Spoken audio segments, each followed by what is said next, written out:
iPadOS, donc. Bon, iPadOS, ça ira peut-être plus vite, hein, parce que le gros truc, c'était quand même iOS.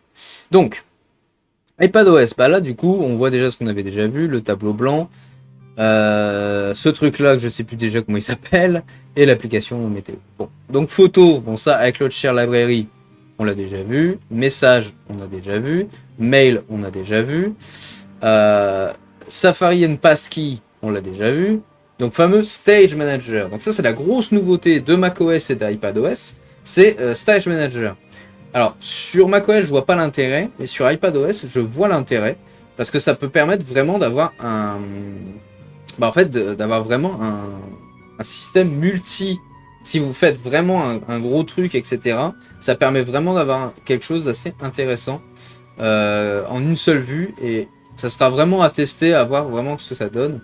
Et du coup, le External Display Support qui permet donc du coup d'avoir, bah voilà, comme vous voyez, ici vous avez vraiment votre grand écran avec vos applications et vous pouvez utiliser une troisième application en full screen ou pas d'ailleurs sur votre iPad. Et ça, c'est bien. Donc c'est vraiment cool, c'est quelque chose qui, je pense, sur iPad peut être utile.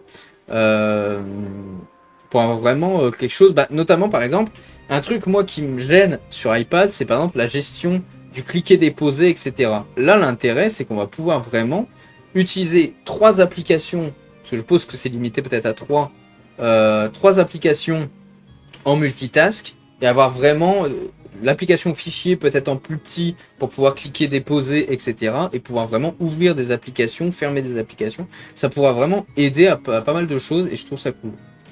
Le New Reference Mode, en fait, qui va utiliser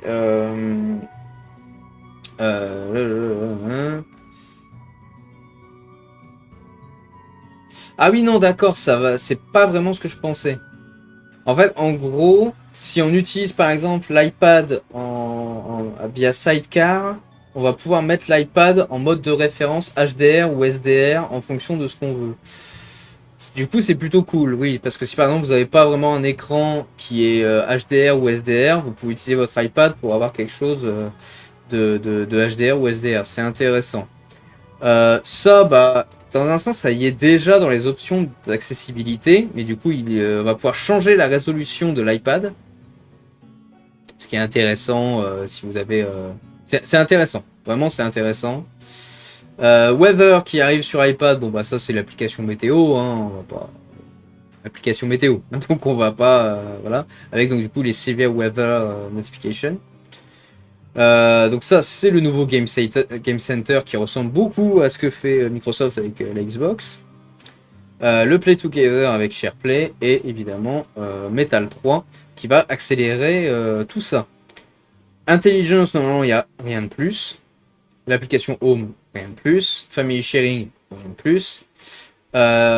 Donc les fameux maintenant Desktop Class Apps avec donc du coup la possibilité d'ajouter de customiser la toolbar, hein, chose qui est disponible sur macOS mais qui n'était pas disponible sur iPadOS.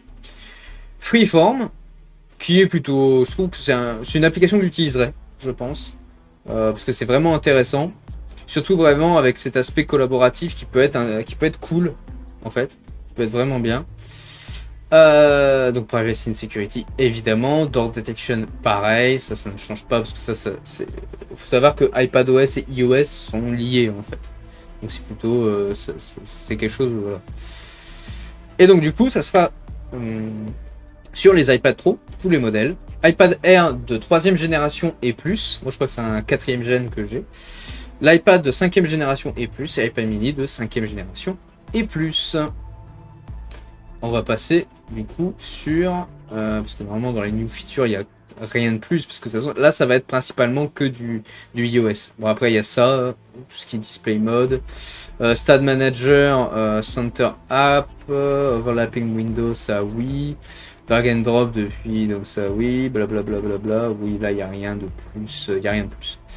Donc ça après c'est que voilà, c'est ça aussi je voulais voir. Customize Toolbar, au niveau des desktop class, donc on a le search qui est mieux, un nouveau contexte menu, Find and Replace qui est mieux fait, Copy and Drag Contact to Mail, Colon to complete fin numbers. Bah oui, évidemment, ça y était pas. Voilà. Ça oui. Qu'est-ce qu'il y a d'autre?